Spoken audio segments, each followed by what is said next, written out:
Who's your commander? Good luck. Equip. Move to combat. Resolves. Thank you. Now, before you attack Does me, anyone have an answer? well played. Good game.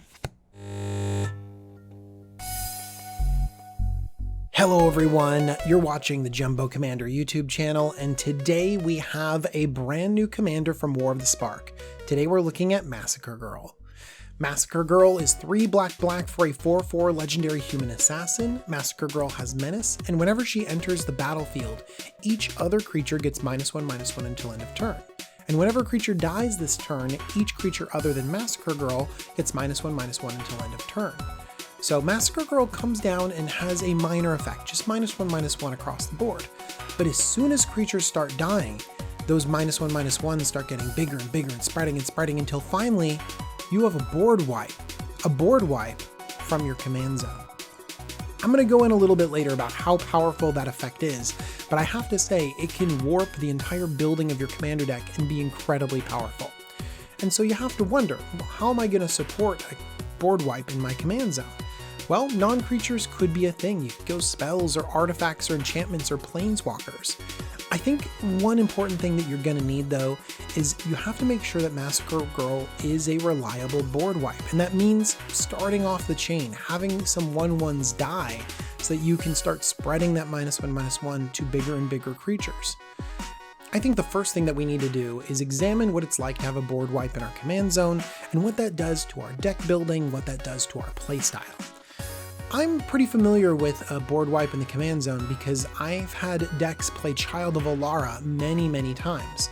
Child of Alara is great. There is a significant difference though because it destroys all non-land permanents. And you need to jump through another hoop. You basically need to make sure that Child of Alara dies. And you know, Massacre Girl also has hoops to jump through. But one thing I have to drive home is that everyone plays different when you have a board wipe in the command zone. People don't commit things to the board the same way. They're sometimes hesitant, and that can really give you an advantage in the game because you know when the board wipe is coming and you have control over it. And also, you've built your deck around it. You know, if your whole deck is built around board wipes because you got one in the command zone, then you'd think the last thing you need in your deck is board wipes. But that's actually something that you really need and cannot ignore. And that's because your deck shouldn't revolve around a single point of failure. You're going to be playing Massacre Girl at 5 and then 7, and then really are you going to play her for 9 for a third board wipe? I'm going to suggest a little bit of redundancy other places in your deck. Because a lot of the strategies that we're going to be talking about a little bit later in this deck tech, well, they kind of require a clean board, and so you always need to have access to that board wipe. So with a deck full of board wipes, you can lean into it with cards like Thrilling Encore. Basically, you get to pull anything that died that turn or straight onto the battlefield in your control. It's great. I love stealing my opponent's creatures so much. And also, if we're going to need a reliable board wipe all the time, then we're going to want to make sure Massacre Girl's chain goes off. Because if you play Massacre Girl and there's only 2/2s on the battlefield, they all become 1/1s. None of them die, no further triggers happen from Massacre Girl, and that's it. But a single 1/1 is often all it takes to set off a chain reaction, killing everything else on the board.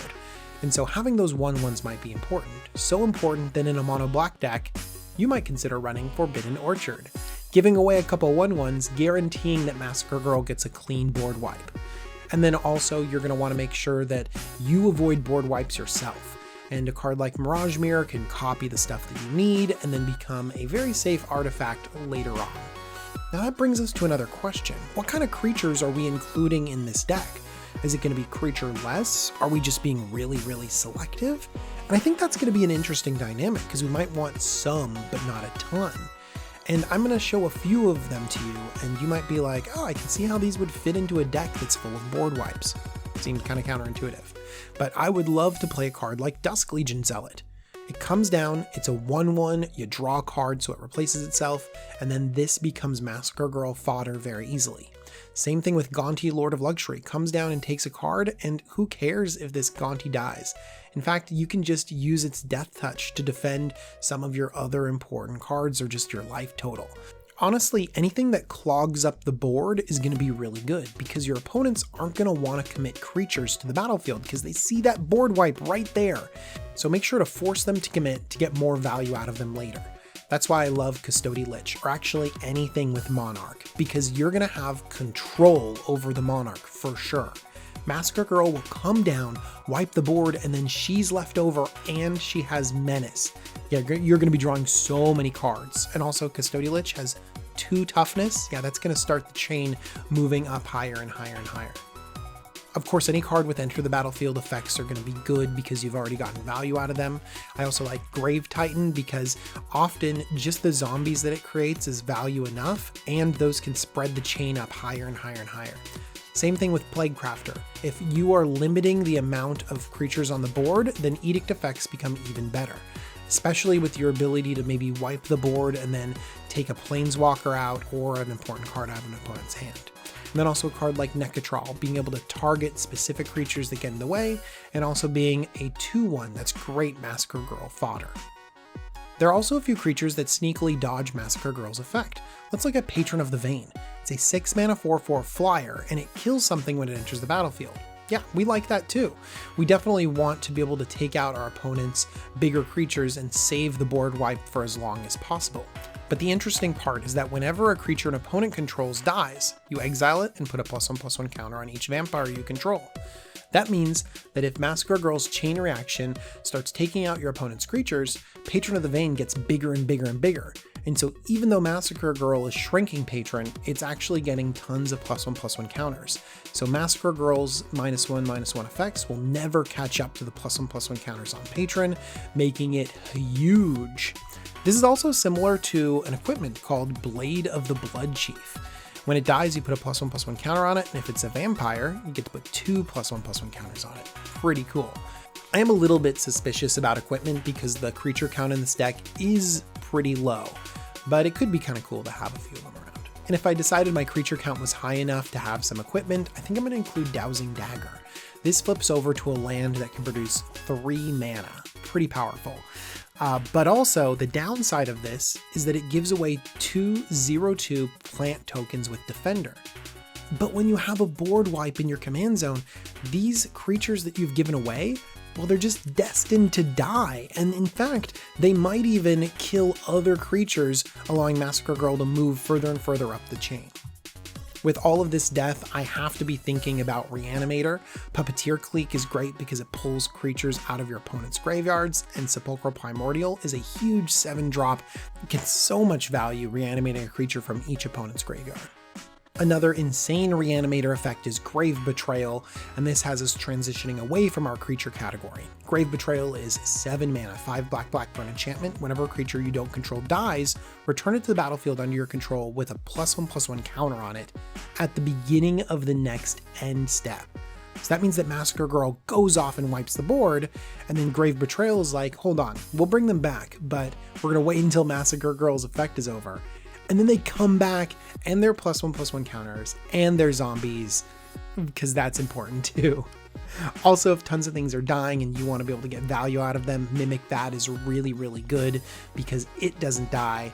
It just lets you get advantage out of everything else that did. Now I want to explore a few enchantments because they're going to be sitting on the battlefield, gaining you value turn after turn, and your opponents are going to have to pressure you with creatures, and then you just wipe them all away. I love that playstyle right there. It's going to have this game be long and grindy and awesome. And one enchantment that I would love to have on the battlefield is Pestilence, especially in a mono black deck. Pestilence deals 1 damage to each creature and each player. It's an awesome board wipe. It just drains your opponents out. It's so, so good. The problem is that you need creatures on the battlefield or else Pestilence goes away. So a board wipe usually means Pestilence is gone. But with Massacre Girl, she wipes the board and remains on the battlefield, keeping your Pestilence around to keep causing more and more damage. Also, Pestilence can help you kill more things as you move up the chain in case you don't have some 1/1s lying around. In fact, you might want to produce some 1/1s with an enchantment like Bitter Blossom. Bitter Blossom can be a really powerful token producer, but also guarantee that you wipe the board when you play your Massacre Girl. There are other creatures and cards that produce 1/1s, and you can go through and look at them. I've included Acorn Catapult because that makes squirrels. But Bitter Blossom is a really, really solid entry in this. There are a few other enchantments that synergize really well with board wipes. Blood Chief Ascension can end the game. it says whenever a card, any card, is put into an opponent's graveyard from anywhere, if Blood Chief Ascension is online, they'll lose 2 life and you'll gain 2 life. That means a board wipe can just end the game when Blood Chief Ascension's around. It's so good. And then when we have cards like Black Market and Revel in Riches, both of these are enchantments that can produce tons and tons of mana, and Revel in Riches can even win the game on its own. There's another card type that benefits from few creatures on the battlefield, and that's Planeswalkers. Obnixilis, Sorin, the other Obnixilis, Lilianas, all of them are great because they're going to give you value turn after turn after turn, and board wipes just let them get more activations. I think any of them are good, but I particularly like the Lilianas that produce zombies because they help defend other Planeswalkers, they kind of muck up the board a little bit, and they also make sure that your Massacre Girl kills bigger creatures. Liliana Death's Majesty also has a cool reanimation effect that I think would work particularly well. The new Liliana Dreadhorde General has an Edict effect, and we also talked about how Edict effects were particularly powerful when we're limiting the number of creatures on the board. And then finally, Liliana of the Last Hope. Well, this is one that I'm looking forward to ultimating because I love getting more and more zombies onto the battlefield. So what does a deck look like with Massacre Girl in it? Well, I think it's a deck that your opponents are going to be scared to play against because any creature strategy has to be super nervous of a board wipe in the command zone. And then you play all of these enchantments and artifacts and planeswalkers that give you tons of value over many, many turns. And then the creatures you play, well, they're disposable. They gum up the board, they give you card advantage, you gain the Monarch, your opponents are struggling to be able to commit to the board, and then boom, everything's gone. And you're left over with the Black Market producing tons and tons of mana. You have Liliana the Planeswalker producing zombie after zombie. You have the ability to reanimate your opponent's creatures. Heck, you even have Massacre Girl lying around dealing 4 damage over and over again, stealing the Monarch back, drawing more cards, getting a huge Patron of the Vein and smashing your opponents into dust. If you want to see how I balanced my version of this deck, click on the link in the description. That'll take you to tcgplayer.com. They sponsor the Jumbo Commander YouTube channel. Along with all of my patrons who do so much for me, thank you very much, patrons. I'm really excited about War of the Spark. There's going to be a ton more deck techs coming up. I'm trying to do them as fast as possible because, well, I'm just really stoked about these cards. All right, everyone, I can't wait for more videos. Bye.